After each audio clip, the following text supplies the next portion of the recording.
My name is Elizabeth Cotney, and during Pearl Harbor days, I grew up in Philadelphia, and I was attending Temple University at the time, and then everybody became very patriotic. We were all patriotic, everybody helping when the war came. So I had joined the Civil Air Patrol, and figuring I'd stay in that, and then when the Marines opened up, which they said they would never open to women, I thought that I will join the Marines. I didn't want to join the others, but I will join the Marines. So I did join in June of 1943. They had opened February 13th for the beginning, and I had gone down on that day.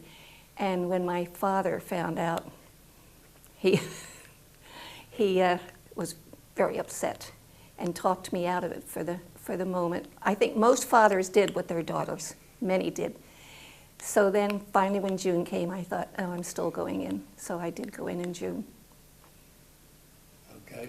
And then had boot camp at Camp LeJeune. Nowadays, boot camp is at Parris Island, but at that time, boot camp was at Camp LeJeune.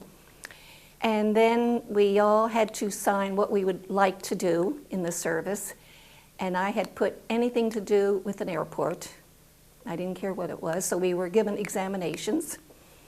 And I evidently then was chosen for radio operator. So they sent me to Miami University in Oxford, Ohio, which is a Navy radio school, and was there almost a year with mainly Navy people. And then was sent to Parris Island, and we were the first women to arrive at Parris Island. And back then, the motto was, free a man to fight. And so the men were so happy to see us because it meant then they could leave to go fight. So then we took over all the jobs at the airport. So that's when then I was in the control tower in the radio room taking Morse code and then giving it to the decoding officer.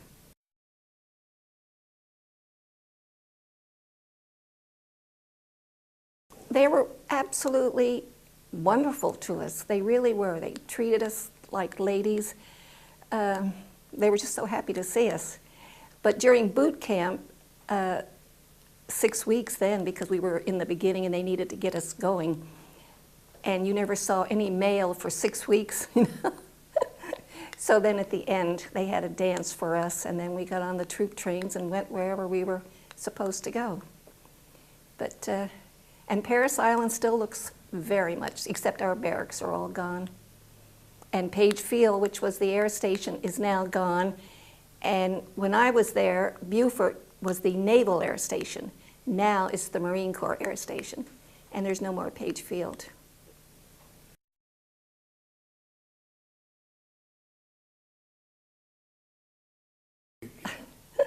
Well, it was tough. You know, had to get out there bright and early in the morning and do all these things and run, and it was awful. So at the time you thought, whatever made me do a stupid thing like this? But it was worth it. And we still have a Women Marines Association nationally, and we have a convention every 2 years. So that's always something to look forward to, because everybody gets together. And now, of course, there's a lot of younger ones, but then again, they treat the World War II women. You know, they make a big deal out of anybody who can come.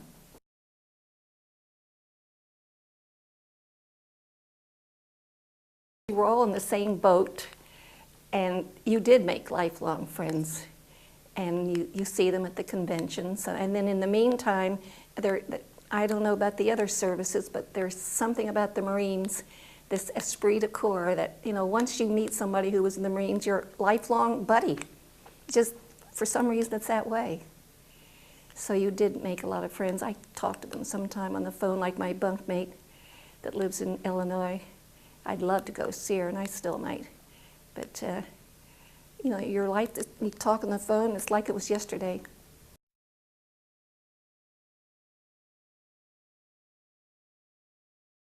Well, like going to radio school, the nearest town was Cincinnati.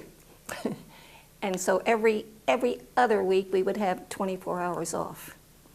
And of course we'd head to Cincinnati. And, you know, there were all kinds of service people around in the USO, and you'd have a good time and then try to make it back by a certain hour, back through Hamilton, Ohio, back to Oxford. And so you were never, and I remember one Christmas, you could only go home if you lived within 200 miles. Of course, Philadelphia was too far. And some of the girls went home, but I had to sit at a desk all night long. You know, and about every 40 minutes I'd call home, cry, you know. But you make out, and they had the SPs, shore patrol, walking around the building to make sure nobody got out. But I also remember walking around town, evidently one night, just walking the streets in the snow and looking in the windows with the Christmas trees, you know. And, oh, boy, was I homesick. So then I met a Marine at Parris Island, John Cotney from Columbia, and so then we were married. I met him in June and we were married in February. And this is 45, and he got out first because he had just come from Guadalcanal before that and was in the hospital. And if you weren't physically able to go back, then you were discharged. So he was discharged first. And back then, if you became married and you were a civilian or became pregnant, you were out. You were released. Nowadays, it's not that way anymore. But then, so then I went to Columbia, but of course I wanted to go home to Philadelphia. So I headed to Philadelphia, and he followed me, and we lived in New England most of our married life, Boston area.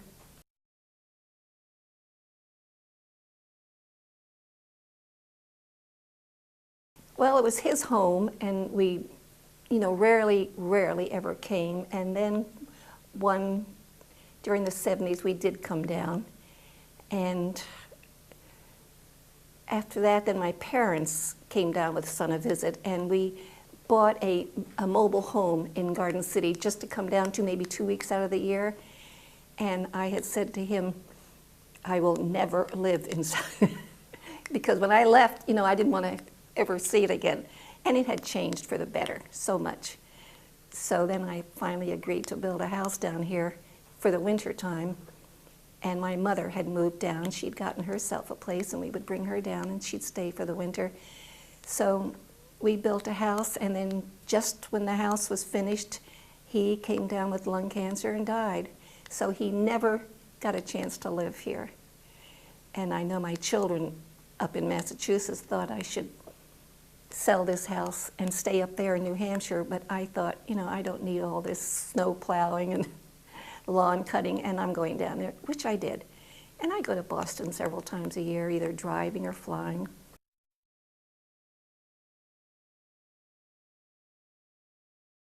Well, as I say, he was on Guadalcanal and some of those South Pacific islands, and I guess those were rough places to be. But as I said before about men, they never talked much about, you know, what they did. They just didn't talk about it. And when I look back now, I wish I had questioned more. Same as I wish I'd questioned my mother more about some of the you know, you just don't think somebody's going to be around forever.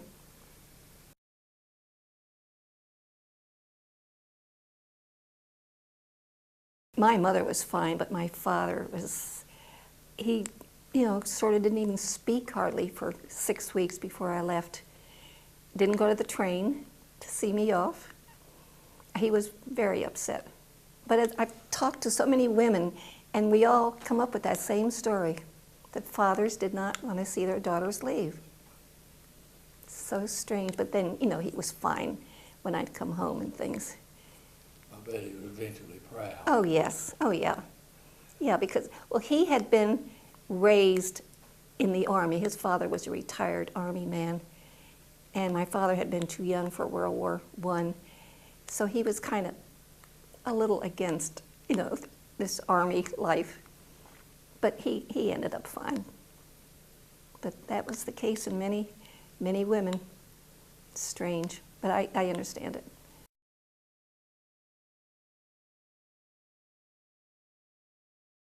Oh, I think it was the older you get, the better. Because you made these lifelong friends, and there's, as I say, the minute you meet somebody in any service, there's an immediate connection. So I'm very, very glad I did it.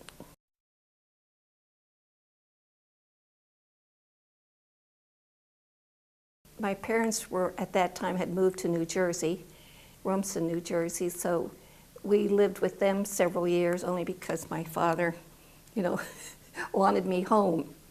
So we lived with them for a few years, and then moved to Utica, New York for a couple of years, and then to the Boston area for the rest of our married life, and New Hampshire. And he still commuted into Boston, but we liked living in New Hampshire.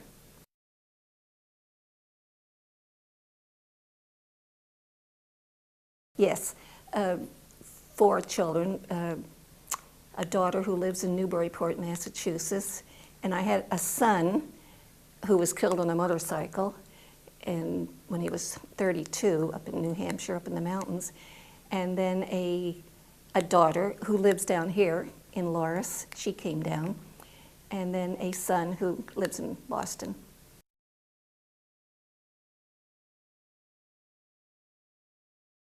In Murrells Inlet, I did live in Mount Gilead, but I've just recently downsized and put my house on the market.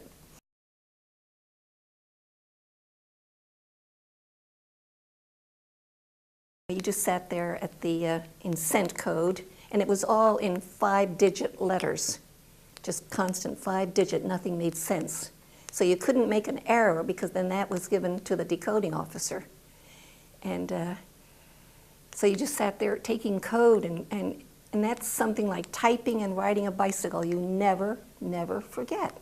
You can still remember, do somebody's name in Morse code. You never, never forget it. But it was interesting then, because we'd have different famous Hollywood characters, like Tyrone Power. He would land there, flying his plane, and we would grab any piece of paper from the radio room and run down to operations like we had business down there just to see Tyrone Power. But there would be, oh, and before I went in the service, I had joined the Stage Door Canteen and used to go there every Friday night. And there'd be a lot of, movie people coming in there. So that was interesting until then the Marines opened up. And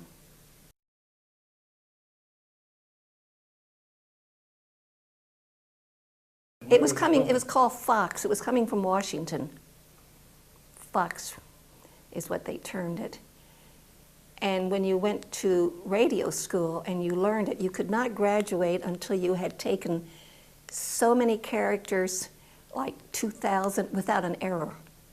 And you never knew if you'd made an error or not. You'd sit there all night taking it. You might have made an error on the second one, and so you'd have to do it again.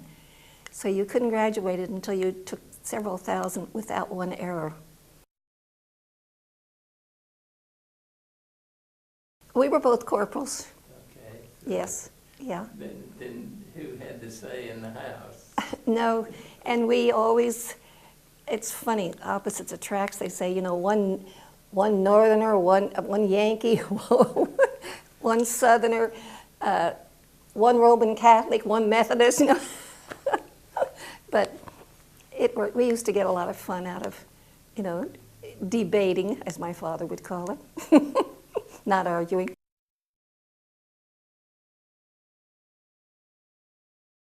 When he asked me to marry him, and I had just come off all-night duty, so I told him later I was in a weakened condition, which is something else that I would have been upset if my children had done.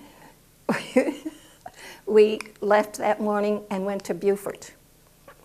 After getting the papers in Beaufort, we went to Walterboro and took a bus and sat in the station, and the Catholic Church would not marry you unless they had a 72-hour investigation to see, if you were married or anything.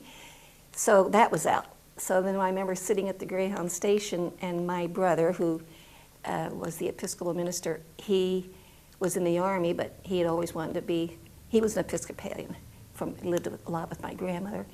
So I said, well, Episcopalian will be the next best, you know. So we went over to St. Jude's, Father's Garden, and we were married by him.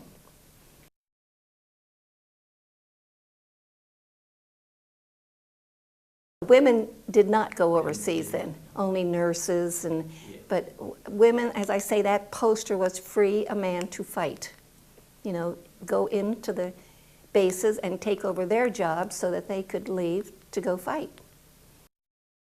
But the sad thing was there'd be certain flights that would do some training there, and then we'd find out that they'd all been shot down. You know, you'd get to know them, and that the whole squadron would be gone. You know, those were sad times. No, I don't approve of women going into combat. I don't approve of women staying in the service with, you know, children, and some of them have gone overseas and left the children home with husbands or parents.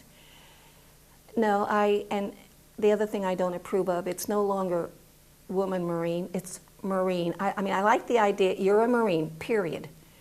But I think there should be a distinction. You're a woman Marine. But, and I know on the internet that we have these debates, the younger ones think, no, you know, you're a Marine, and the older ones are saying, no, we're not, we're women, women Marines. So it is funny, but the younger group. When we were in the service, your hair could not touch your collar, because I picked up a lot of cigarette butts because of that, because I had a short neck, and the minute it comes out of my head, it's on my collar. So, but now, when I go to Parris Island, all the young women have real long hair, but they all have it in a bun, you know, in the back. So once again, they're allowed to wear, this is for when they go out in civilian clothes, but we could never, under any circumstances, wear civilian clothes. No matter if you were home, wherever you were, you could not, you had to be in uniform.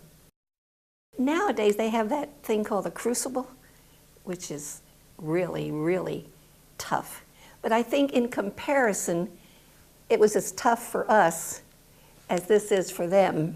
You know, I really think that.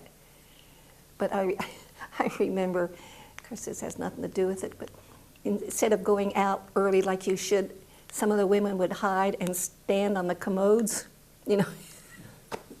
Well, they discovered that was happening, so then they start opening the doors.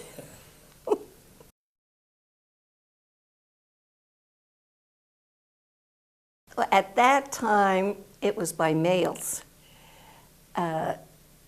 Like the drill instructor was males. They hadn't trained women yet. And that was kind of tough because those men were very mean to us. And we often thought it's because they probably thought, I didn't join the Marine Corps to train a bunch of women, you know. And I think they took it out on us. They were really mean. Of course, DIs were kind of that way anyhow, and they're meant to be. But yeah, we had men in the beginning, and then they trained women.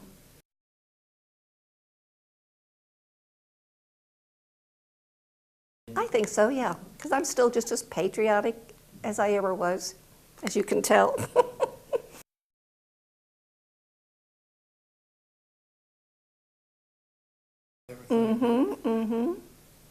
Yeah, so that's another good reason when you look back.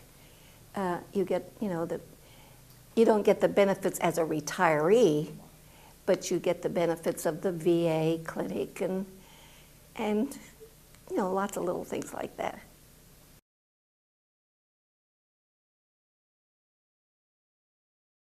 Most of them were. There were some, I remember one day I had been swimming during the day because I was going on night duty, and I had my dungarees on and my hair in two ponytails, and I was in line for chow, and the mess hall officer evidently asked somebody who I was, and the next day I was called to officers' quarters, which is the low end of, and they really read me off, you know, for dressing like that while men were dying in the Pacific. And she really bawled me out. So once again, I had to pick up cigarette butts.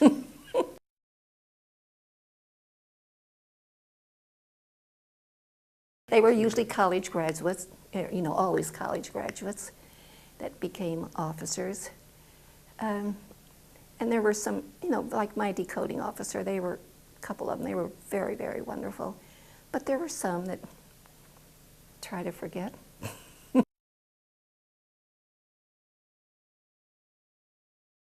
Well, they were called squad bays, and there were 88 in one room, double bunks. Except radio school, which was the university, we had taken over, you know, civilian, and there were 4 in a room, so that was a little different. But at Parris Island, and the same with boot camp, there were 88 in one room, double bunked.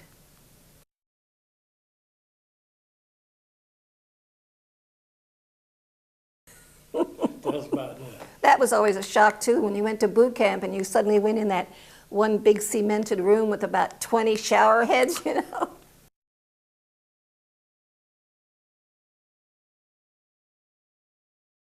Well, I wish they were as patriotic as we had been. It hurts me to go to these, because I'm in the Marine Corps League, and we, you know, do things like with the, up at Choppy, you know, the old Choppy High School, now the new one. And I don't know, to see the children standing there, they don't put their hand, they don't know the Pledge of Allegiance. That really bothers me terribly.